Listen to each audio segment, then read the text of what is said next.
आज इथं बारामती तालुक्यामध्ये पिंपरी या गावामध्ये ज्या दिवसापासून मला मतदानाचा अधिकार मिळाला त्या दिवसापासून आतापर्यंत मी या ठिकाणी येऊन मतदान केलेलं आहे. इथं आल्यानंतर सर्व राजकीय आठवणी या माझ्या डोळ्यासमोर त्या ठिकाणी आल्या. गेल्या काही महिन्यांमध्ये दादांबरोबर झालेली चर्चा ही परत एकदा माझ्या कानामध्ये ध्यानामध्ये त्या ठिकाणी ऐकू यायला लागली. आणि मग दादांचं जे स्वप्न होतं की या जिल्हा परिषद इलेक्शनमध्ये जी कार्यकर्त्यांची इलेक्शन आहे त्याच्यामध्ये जास्तीत जास्त कार्यकर्ते हे त्यांचे निवडून यावे, त्यांची त्यावेळेची इच्छा आणि त्यावेळेचं स्वप्न आज आपल्याला म्हणावं लागेल की त्यांचं ते अंतिम स्वप्न होतं. आणि आज पिंपरीला येऊन माझ्या परिवारासह इथं मी मतदानाचा हक्क हा त्या ठिकाणी बजावलेला आहे. नक्कीच मला विश्वास आहे की दादांचं जे शेवटचं स्वप्न होतं की कार्यकर्ते मोठ्या प्रमाणात त्यांचे जिल्हा परिषदला निवडून येतील तसं ते स्वप्न लोक, मतदार आणि सर्व कार्यकर्ते मिळून ते पूर्ण करतील असा विश्वास त्या ठिकाणी आहे. दादा, आपण बघितलं की अजितदादांची दुर्दैवी घटना घडल्यानंतर संपूर्ण पवार कुटुंबीय एकत्र आल्याचं आपण पाहतोय. आणि आज देखील मतदानाला येताना श्रीनिवास बापू असतील, सेगलवाहिनी असतील, युगेंद्रदादा असतील किंवा पार्थदादा आणि सुनेत्र वहिनी त्या ठिकाणी एकत्रच आले होते मतदानाकडे. आपल्याला असंच म्हणावं लागेल, दादांची जी मनापासूनची इच्छा होती की परिवार म्हणून सगळेच एकत्रित आले पाहिजे आणि त्या पद्धतीने दादांकडनं सुद्धा प्रयत्न केला जात होता. सुप्रियाताई, पवार साहेब असतील, आम्ही सर्वजण असाच काहीचा प्रयत्न त्या ठिकाणी करत होतो. दुःखद घटना ही घडल्यानंतर 13 दिवस परिवार पूर्णपणे एकत्रित आहे. आणि याच्याच पुढे सुद्धा अजितदादांचं जे स्वप्न आहे की परिवार म्हणून आपण एकत्रित राहिलं पाहिजे तसंच काहीतरी होईल. आणि आज कुठेही ठरवून न करता एकत्रित सर्वजण आले. श्रीनिवास काका असतील, पार्थ असतील, सगळे, आणि त्यांनी तिथं काटेवाडीला मतदान केलं. कुठं ना कुठंतरी परिवार म्हणून हा पुनश्च एकदा एकत्रित येताना नेता आलेला आपल्या सगळ्यांना बघायला मिळतो. पवार साहेब आणि पार्थ आणि आपण एक तिघांचा एक व्हिडिओ आपला रात्रीचा मोठा व्हायरल होतोय. काय चर्चा झाली, काय पवार साहेबांनी तुम्हाला मार्गदर्शन केलं? काही प्रमाणात भावनिक मार्गदर्शन होतं. काही गोष्टी येत्या काळामध्ये आपल्याला कराव्या लागणार आहेत, राजकीय नाही. दादांच्या स्मरणार्थ त्या आपल्याला कशा करता येईल, कशा पद्धतीने त्या केल्या गेल्या पाहिजे याबद्दलची काल चर्चा संध्याकाळी जो फोटो तुम्ही सर्वजण त्या ठिकाणी बघत आहात त्या फोटोतून आपल्याला कुठेतरी जाणवतं. आणि नेहमी कधीही एखादी गोष्ट पवार साहेबांच्या मनामध्ये आली तर ते आम्हाला बोलून घेतात, आम्हाला सांगतात आणि आम्हाला मार्गदर्शन करतात. दादा, आपण बघितलं की एकंदरीत सर्व राजकीय घडामोडी होत असताना सुनील तटकरे असतील, प्रफुल्ल पटेल असतील किंवा धनंजय मुंडे असतील, हे युटर्न घेण्याचा त्यांनी प्रयत्न केलेला आहे. त्यांचा त्या ठिकाणी विषय आहे. राजकीय मी बोलेलच, पण 10 तारखेला विमानाबद्दल ज्या शंका आमच्या मनामध्ये आहेत त्या शंका मी प्रेझेंटेशन नाहीतर प्रेस कॉन्फरन्सच्या माध्यमातून लोकांसमोर तिथं मांडेल मुंबईला.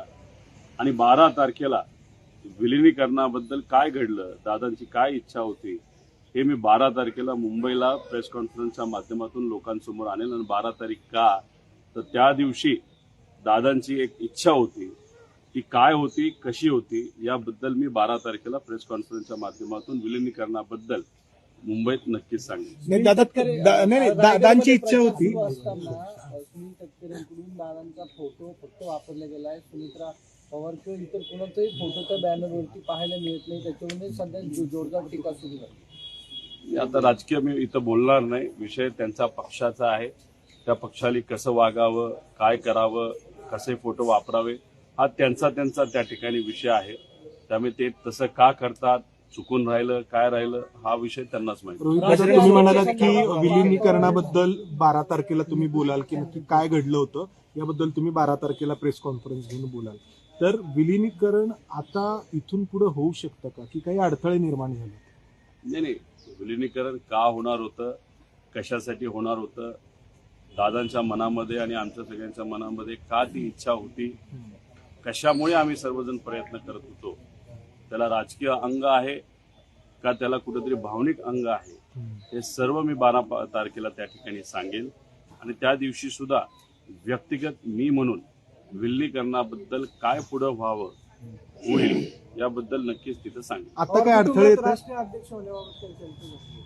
राष्ट्रीय अध्यक्ष कोण हो, पवार नाही, त्या बाबतीतली कुठंही कसलीही चर्चा पवार परिवारामध्ये त्या ठिकाणी झालेली नाही. पण जेव्हा ही दुःखद घटना घडली आणि काही दिवस तर आम्हाला काही सुचत नव्हतं, आमच्या डोक्यामध्ये कुठलाही त्या ठिकाणी राजकीय विचार हा मनामध्ये त्या ठिकाणी नाही तर डोक्यामध्ये तिथे येत नव्हता. पण मनामध्ये एक मात्र होतं की अजितदादांची जागा ही कुणीही घेऊ शकत नाही. पण सुनित्रा काकींकडे बघत असताना त्या परिवाराचा एक भाग म्हणून सुनित्रा काकींमध्ये मी अजित काकांना त्या ठिकाणी बघतो. त्यामुळे तिथं त्यांना उपमुख्यमंत्री पद मिळणं व इतरही जे सर्व मिनिस्ट्रीज होत्या त्या त्यांना मिळलं पाहिजे अशी मनोमन त्या ठिकाणी इच्छा होती. आणि दादांची जी पोझिशन त्या पार्टीमध्ये होती ते म्हणजे राष्ट्रीय अध्यक्ष दादा होते, ती सुद्धा पोझिशन ही कुठेतरी सुमित्रा काकींनाच मिळाली पाहिजे अशी सुद्धा इच्छा त्या ठिकाणी माझ्या मनामध्ये आहे. राज्यसभेची वहिनींची जागा रिक्त झालेली आहे. कुठल्या जागेचं नाव त्या ठिकाणी येते, पारदादा की जयदादा? आता हे बघा, ह्याच्याबद्दल न कुठं चर्चा झाली.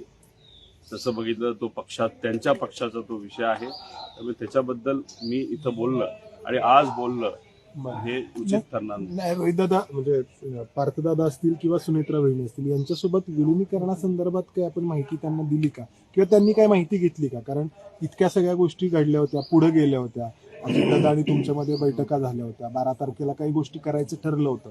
तर आता या सगळ्या दरम्यान सुनेत्रा वहिनींशी आणि पार्थदादांशी काही बोलणं झालं का आपल्या याबद्दल? बघा, अजूनपर्यंत सुमित्रा काकी असतील, पार्थ असेल, जय असेल तर आम्ही असू, कुणीही या दुःखातून सावरलेलो नाही.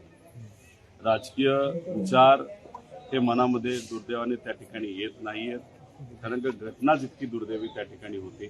त्यामुळे हळूहळू जसं आम्हाला राजकीय विचार करण्याची क्षमता आमच्यामध्ये त्या ठिकाणी येईल, नक्कीच त्याच्याबद्दल स्पष्टपणे मी सांगेल. पण आतापर्यंत दोन्ही परिवारामध्ये नाही तर पवार परिवार एकत्र म्हणून कुठेही राजकीय चर्चा तिथं झालेली नाही. 9 तारखेनंतर त्या बाबतीतली कुठेतरी सुरुवात होईल असं वाटतं. रोहितदादा, तुम्ही म्हटलात की तुम्ही त्या अपघाताबद्दलचं काही प्रेझेंटेशन देणार आहात. तुम्हाला शंका आहे या अपघाताबद्दल? एकदम डिटेलमध्ये 10 तारखेचं प्रेझेंटेशन असणार आहे. आजपर्यंत आपण जर बघितलं तर कुठल्याही व्यक्तीला विचारलं, तज्ज्ञाला विचारलं, नाहीतर ज्यांनी कधीतरी विमानाचं फ्लाईंग केलं असेल, नाहीतर फ्लाईंग बद्दल थोडीफार माहिती असेल, नाहीतर पत्रकारांशी बोलणार, सगळ्यांच्या मनामध्ये शंका आहे. काय घडलं असावं, कसं घडलं असावं. आमच्या मनामध्ये काही प्रश्न आहेत. ते प्रश्न त्या दिवशी म्हणजे 10 तारखेला मी स्वतः त्या ठिकाणी मांडेल, ज्याला उत्तरं मिळाली पाहिजे अशी आमच्या सगळ्यांची इच्छा. तर 2 तारखेला पवार साहेबांची राज्यसभेची मुदत संपत आहे. 2 एप्रिलला पवार साहेबांची राज्यसभेची मुदत संपत आहे. संजय राऊत म्हणाले की आमच्याकडे संख्याबळ आहे, पवार साहेबांसारखा नेता पुन्हा दिल्लीत अनुभवी नेता गरजेचा आहे. कसं वाटतं या 10 दिवसामध्ये, आणि मला विश्वास आहे पुढच्या 2 दिवसामध्ये या परिवारामध्ये न पवार साहेबांकडनं, न सुनित्रा काकेंकडनं, न आमच्याकडनं कुठलीही तिथं राजकीय चर्चा झालेली नाही. त्यामुळे खासदारकीच्या बाबतीत आणि खास करून पवार साहेबांच्या खासदारकीच्या बाबतीत नाही तर सुमित्रा काकींची जी खासदारकी होती ती कोणाला त्या ठिकाणी मिळेल याच्याबद्दल कुठलीही चर्चा तिथं आमच्या परिवारामध्ये झालेली नाही. अमोल मिटकरी म्हणतात की जे एअरपोर्टमधलं सीसीटीव्ही हे मी 10 तारखेला सांगेल. पण अमोल मिटकरींच्या बाबतीत बोलायचं झालं तर अमोल मिटकरी आणि दादा तसे फार जवळचे होते, नाही तर अमोल मिटकरी फार जवळचा दादांचा कार्यकर्ता होता. त्यांचे जे काही प्रेस कॉन्फरन्सेस मी बघितलेले आहेत, त्यांचे जे काही व्हिडिओ बघितलेले आहेत, काही गोष्टी ते योग्य पद्धतीने त्या ठिकाणी मांडत आहेत. पण काही विषयाच्या बाबतीत ते फार जास्त भावनिक आहेत. आणि आज परिस्थितीच अशी आहे की भावनेच्या भरामध्ये बऱ्याच लोकांना बरेच प्रश्न त्या ठिकाणी पडलेले आहेत.